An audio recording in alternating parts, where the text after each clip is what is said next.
আমার কোনো ধনী বাবা ছিল না এবং আমি কোনো উচ্চশিক্ষিত পরিবার থেকেও আসিনি। আমি বিশ্ববিদ্যালয়ের জন্য ৩ বার চেষ্টা করেছিলাম এবং প্রতিবারই ব্যর্থ হয়েছি।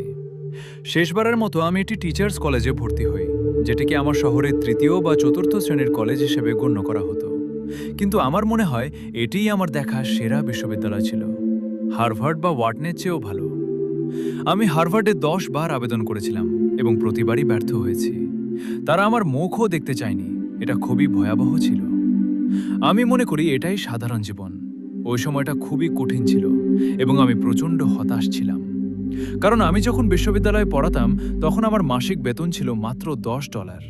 এটা মোটেও সহজ ছিল না। কিন্তু আমি বিশ্বাস করতাম যে আমার জন্য অন্য কিছু অপেক্ষা করছে এবং নিজেকে প্রমাণ করার জন্য আমাকে কঠোর পরিশ্রম করতে হবে। সেটা ছিল খুবই কঠিন এক অভিজ্ঞতা। আমি কখনোই ভাবিনি যে আমি খুব বুদ্ধিমান। কেউ বিশ্বাস করতো না যে আমি সফল হতে পারবো, কারণ সবাই বলতো এই ছেলেটি আলাদাভাবে চিন্তা করে, পাগলের মতো চিন্তা করে।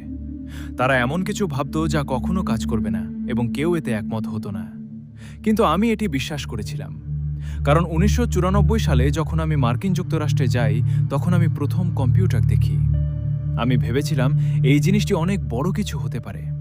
সত্যি বলতে আমি কখনো ভাবিনি এটা আজকের মতো এত বিশাল রূপ নেবে। মানুষ বলে তুমি অনেক বুদ্ধিমান, তোমার দূরদর্শিতা অনেক বড়। আমি খুব ভাগ্যবান যে আমি Bill Gates, Warren Buffett, Jack Welch, Larry Page এবং মার্ক জুকারবার্গের মতো অনেক বিখ্যাত মানুষকে চিনি। আমি আপনাদের সাথে শেয়ার করতে চাই যে এই মানুষগুলোর সাথে অন্য সাধারণ মানুষের পার্থক্য কী।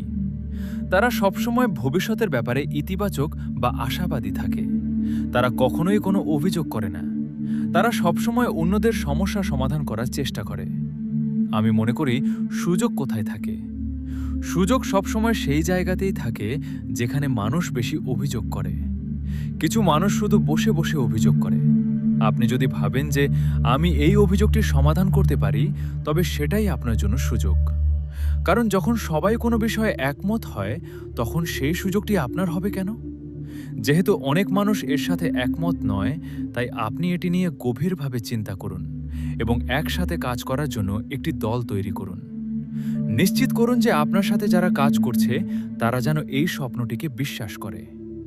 বিনিয়োগকারীরা এটা বিশ্বাস করলো কি করলো না, আপনার বন্ধুরা এটা বিশ্বাস করলো কি করলো না, কিংবা আপনার বাবা মা এটা বিশ্বাস করলো কি করলো না, সেটা গুরুত্বপূর্ণ নয়। গুরুত্বপূর্ণ হলো আপনি এটা বিশ্বাস করেন এবং আপনার টিম এটা বিশ্বাস করে। আর এই বিশ্বাসের ওপর দিন রাত কাজ করে যান। এভাবেই সবকিছু ঘটে। সবাই আসলে সমান, কারণ আমরা সবাই একই লাইন থেকে শুরু করি। আপনার কাছে থাকা সবচেয়ে বড় সম্পদ হলো আপনি এখনো তরুণ। অভিযোগ করবেন না, অন্য মানুষকে অভিযোগ করতে দিন। যারা অভিযোগ করে তারা করুক। আপনি শুধু চিন্তা করুন কিভাবে আপনি জিনিসগুলোকে আলাদা করতে পারেন। নিজের মস্তিষ্ক ব্যবহার করে ভাবুন যে এর ভেতরে কোনো সুযোগ আছে কিনা। এমন কিছু কি আছে যা আমি করতে পারি এবং যা একটি পরিবর্তন আনতে পারে। এই বিষয়ে চিন্তা করুন এবং যখনই চিন্তা করবেন তখনই তা করা শুরু করে দিন। আমি অনেক তরুণকে দেখি যাদের প্রতি সন্ধ্যায় চমৎকার সব আইডিয়া থাকে, কিন্তু সকালে তারা আবার সেই আগের মতোই অফিসে চলে যায়। পদক্ষেপ নিন, কাজে নেমে পড়ুন।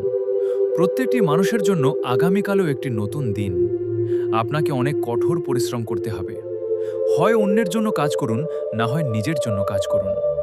আমি নিজের জন্য কাজ করার পথটি বেছে নিয়েছি, কিন্তু নিজের জন্য কাজ করার মানে হলো সমাজের জন্য কাজ করা। আপনি যদি সত্যিই নিজের জন্য কাজ করতে চান, তবে অন্যদের কথা চিন্তা করুন। নিশ্চিত করুন যে আপনি অন্য মানুষকে সাহায্য করছেন, কারণ একমাত্র যখন অন্য মানুষ সফল হবে এবং অন্য মানুষ সুখী হবে, তখনই আপনি সফল হবেন এবং সুখী হবেন। শেষ পর্যন্ত ভিডিওটি দেখার জন্য আন্তরিক ধন্যবাদ। এমন আরও অনুপ্রেরণামূলক ও মোটিভেশনাল ভিডিও দেখতে সাকসেস অন্বেষণ চ্যানেলটি সাবস্ক্রাইব করে বেল আইকনটি অন করে রাখুন।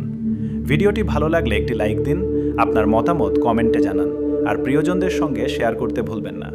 আবার দেখা হবে নতুন কোনো অনুপ্রেরণামূলক ভিডিওতে।